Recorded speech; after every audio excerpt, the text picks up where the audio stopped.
Good morning, Oklahoma. Welcome to the Middle Ground. I'm your host, Michael Carnuccio. After months of campaigning, we now have a new political makeup, both locally and nationally.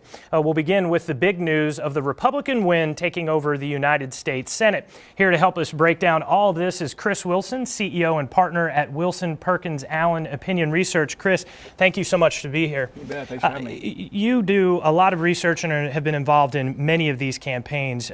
Take us through just what really happened last Tuesday night. Well, it's obviously things turned out a lot better than many public polls would have suggested. In fact, with the exit polls and the votes are still being counted, but if you look at the exit polls, Republicans won on the congressional side by double digits. Going into Election Day, they had about a 1-point lead, and so there was a lot of surprises coming out of that. I think you could call it a wave election because of how much things happened. What we see is if people didn't like Republicans, for the most part, they just decided not to vote.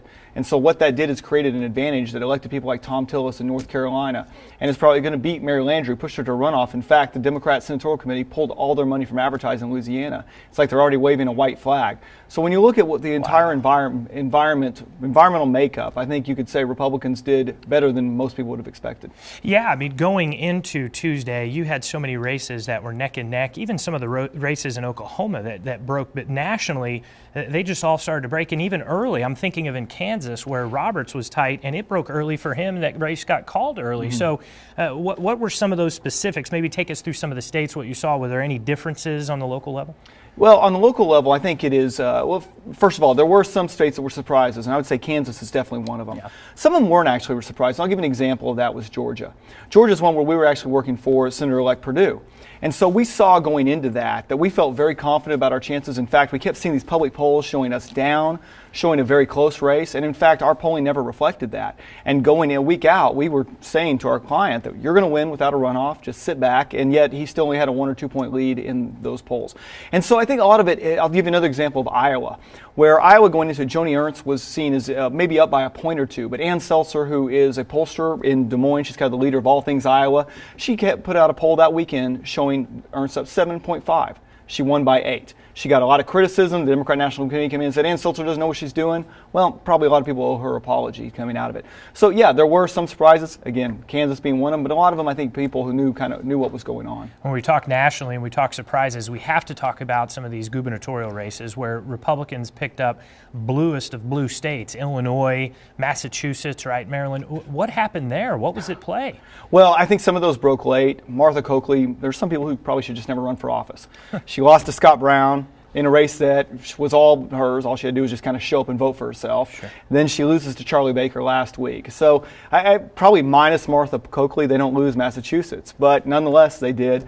Illinois, you had a situation with Quinn, who was very unpopular. And because of that, I think Rauner took advantage of it, capitalized on it, and ran a almost flawless campaign, wins there. Maryland is a situation that's a little close to my heart. Again, we were doing Larry Hogan, who's now the governor-elect. We started putting numbers out beginning of October showing that race a dead heat, and then the Washington Post puts out numbers showing, no, you're down 20 points. Then we put numbers out last week showing the race is us actually up by 5. We won by 7. And media polls showing something different. So again, I think, number one, not all polls are created equal. Number two, it is whenever you're doing those points because you know what is going on within the campaign. You know what's going on within the state. You know how voters are breaking. And it makes a big difference, I think, in the way in which you measure those. And so, yeah, some surprises for Republicans to pick up those blue states. But let's face it, Republicans were able to run up the score in a lot of places. I want to ask you the impact and what this means moving forward. But in order to do that, let me ask about something you just said about all polls not created equal.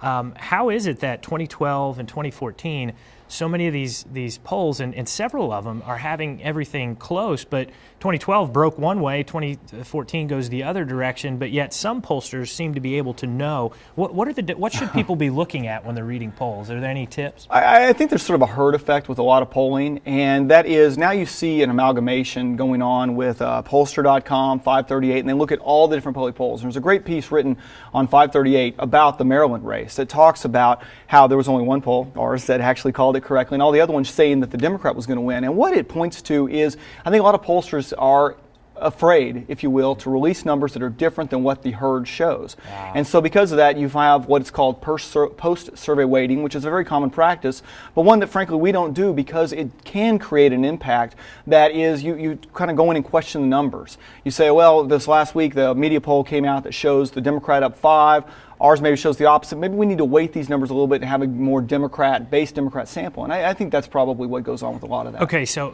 what does this mean for 2016? What are you projecting, or what do you think? You heard Tuesday. What's it telling you going forward? Well, the first thing we know about 2016 is there's going to be no third Obama term. So anyone on the Democratic side that's running for president has got to do everything they can to show how they are different than Barack Obama. Now, in fairness, this is kind of what we had in 2008. McCain was kind of the anti-Bush, so he was able to capitalize on that and say, I can win whenever anybody else can't. The absolute flip side of that is going back to favorite year for me, it was 1988, whenever George H.W. Bush was able to be the third Reagan term because Reagan was very popular when he's finishing up his 8 years. That's not going to happen. The other side of it is when you look at the Republican candidates, everybody Ted Cruz campaigned for won. Everybody Rand Paul campaigned for won. Everybody Jeb Bush campaigned for won. So you can't have anyone step up and say, I am the heir to being the leader on the Republican Party. It's going to be a very exciting campaign. You've also got a lot of governors of Midwestern states that were reelected. They can start from a position of power. Let's say Kasich in Ohio got elected in a blue state, a state Republicans have not won in a long time, a state Republicans need to win to be able to take the presidency, and that gives him a very solid position. It's going to be an exciting campaign for president that really started yesterday. Fantastic, Chris. Thanks so much for being here. Will you come back again and Absolutely. help us as we get closer to next elections? Appreciate that. Thank you. Up next, we'll break down the results of the biggest races here at home. We'll be right back.